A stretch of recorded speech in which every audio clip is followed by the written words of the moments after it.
In this episode, you're gonna get a summary of the book Crucial Conversations. It is by far one of the best books that I've read on interpersonal communication.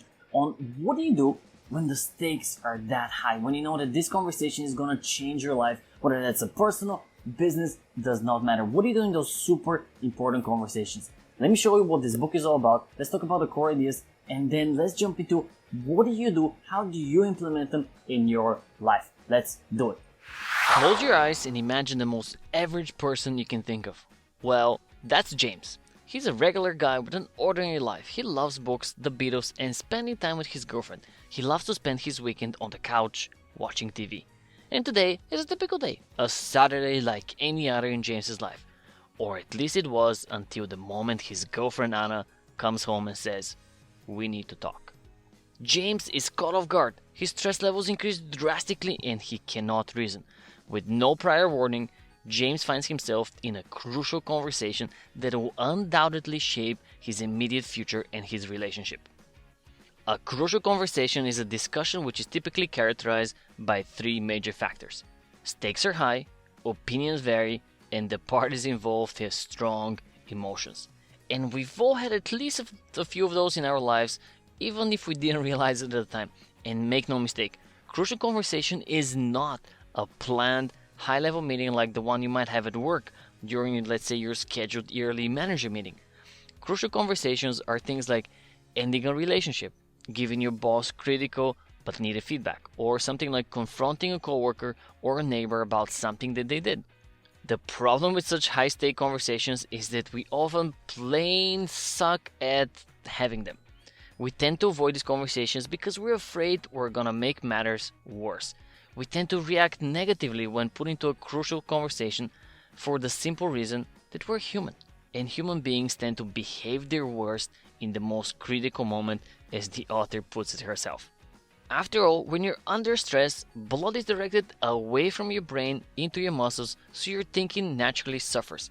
You're also most likely caught off guard, so your first reaction might even surprise you when you analyze it later on. Plus, you're lacking the right tools to handle such a conversation. After all, crucial conversations 101 is not something that is taught in schools or university. You gotta figure out stuff by yourself.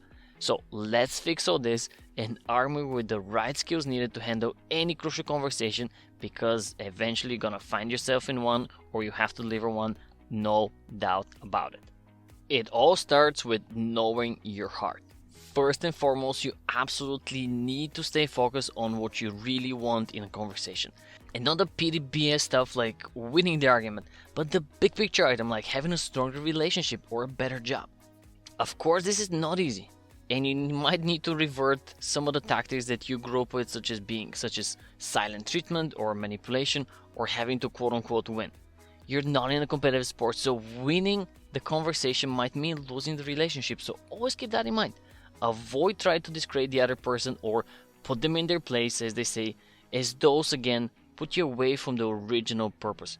Remember what you really want. If the other party says something you disagree with, take a pause, remind yourself of what you really want, reboot, and get back in the conversation.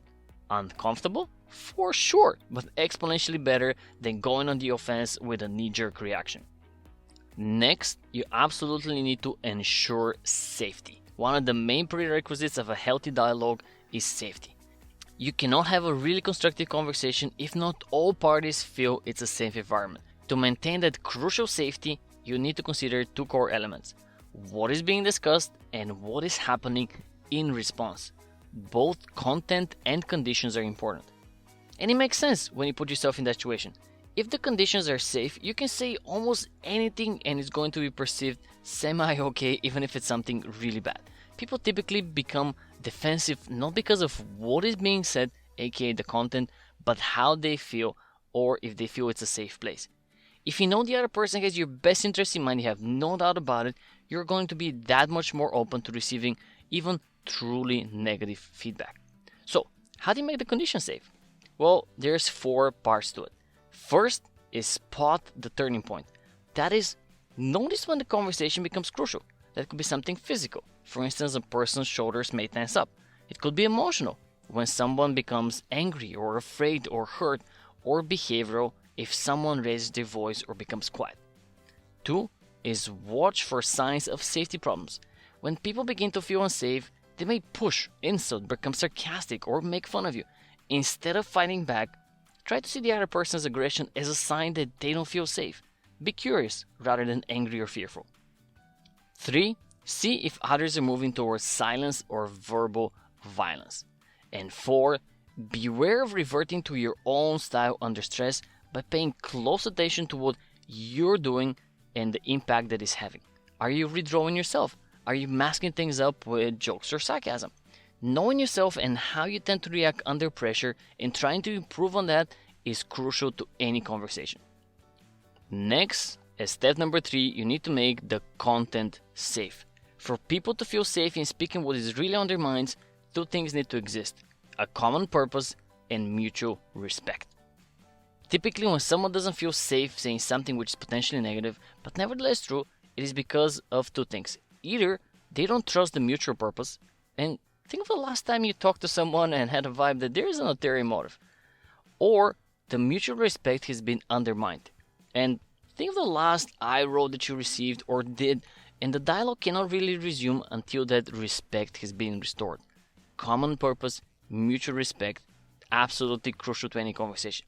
So, start by asking yourself whether others believe you care about their goals and if they can trust your motives. If you don't genuinely care, but you're trying to get your way, quote unquote, others will quickly see that and then destroys the entire conversation. Add to that having respect for the other person as a human being and focus on things that make you similar rather than different, and you should be in a much better spot. Once safety both in conditions and content has been ensured, let's move on to the next part, and that is controlling your emotions. By learning to better control your emotions, you'll be in a much better position to use all the tools we've covered so far. But what really are emotions?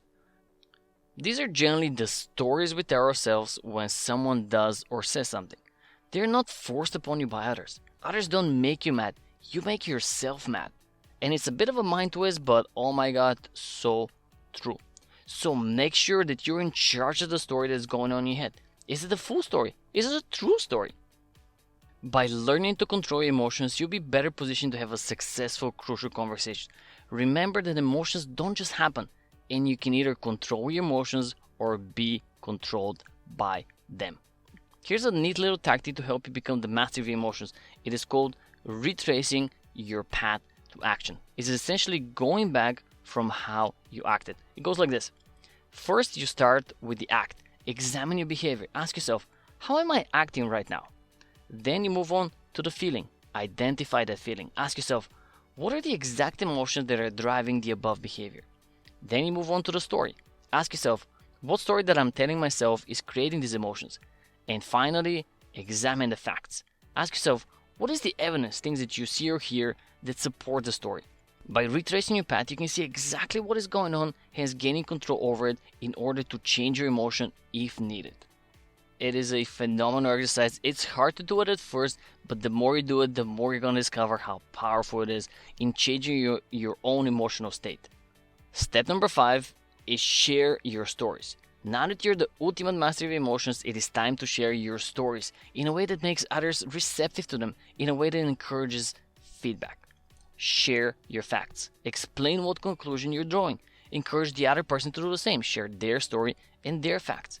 And state your story as a story, not as a fact. And we've all been guilty of this. Your story is your story. It's not a fact of life. And encourage testing. Proactively seek other views that you can test your theory against. That was about your story. Next, you need to understand the other side. So step number 6 is explore the other's path. You need to carefully listen and try to understand the other person's viewpoint. It is not easy, I know, but it's absolutely essential. Try to trace their path to action, same as you did earlier for yourself. Express an interest in their views, acknowledge their emotions, restate what you've heard and understood, and if the other person is holding back, use the priming technique.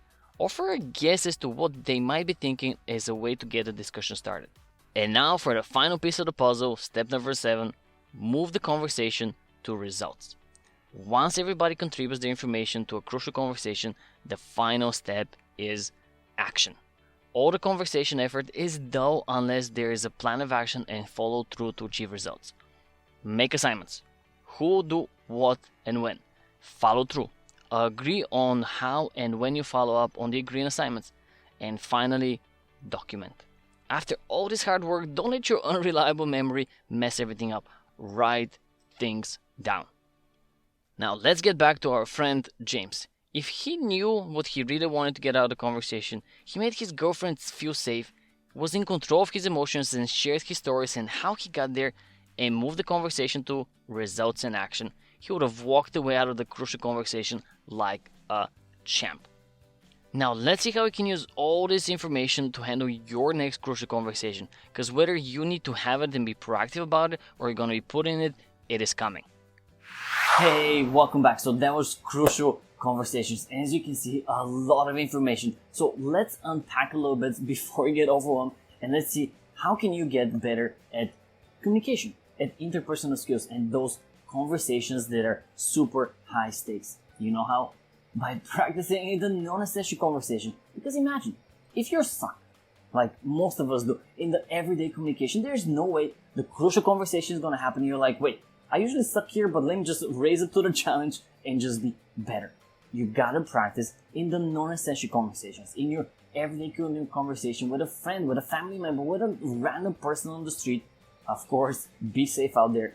But here's how it goes. It all starts with self-awareness.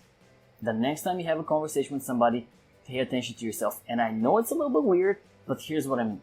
Pay attention to how you're behaving. Are you actively listening? Are you paying attention to what's going on? Or are you zoning out about a different topic? You know, if the other person says something that maybe ticks you off a little bit, do you go on the defensive and become a little bit silent? Or do you go on the offensive and try to prove them wrong? You know, do you mask your own emotions by sarcasm or by saying a joke because you're uncomfortable? All of these things, everybody behaves differently, but you need to become aware of what your natural, normal state is. Because if you don't know what you do, because all of this is a habit, it's internal, you've taken, years to develop it, you're most likely not even aware of it. So you need to first bring that awareness up so you can see what you're doing, so then you can start taking steps into adjusting it in whichever direction that is for you. And the more you practice, the more it's going to become second nature.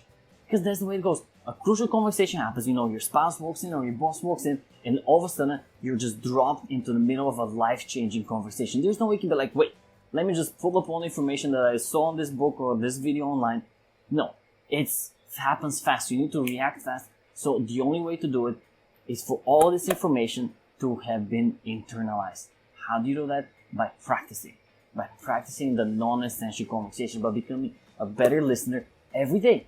So if you're a better listener, or you pay attention to yourself and to your emotions, and you know how to express yourself in the everyday conversations, you can do this in the high stakes conversations.